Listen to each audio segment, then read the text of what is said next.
Quest'anno apriamo la manifestazione L'Olio della Serenissima per la sua terza edizione il 4 di aprile alle ore 18 con l'inaugurazione ufficiale. In collaborazione faremo una cena di gala con l'Istituto Alberghiero di Vittorio Veneto.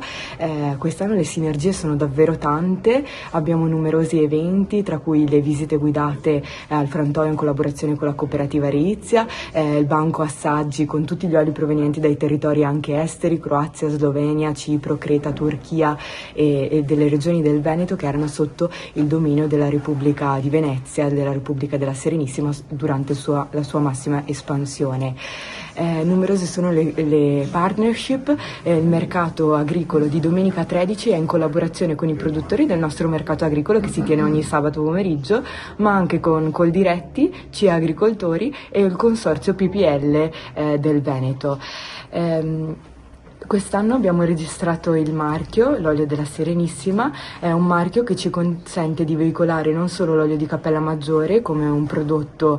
di qualità, ma anche di creare nuove relazioni e sinergie con i territori che ho nominato precedentemente. Il marchio è un veicolo che può portare con sé non solo il prodotto dell'olio Evo, ma anche un progetto culturale che ha la manifestazione. Quindi abbiamo numerosi eventi, apriamo la mostra di Sant'Epizzo sull'arte vetraria venerdì 28 alle 18:30 presso la Sala GACMA, abbiamo eventi culturali anche con il Reggimento di Treviso domenica 13 che farà questa rievocazione storica e quindi vi attendiamo a Cappella Maggiore nei primi 2 fine settimana di aprile.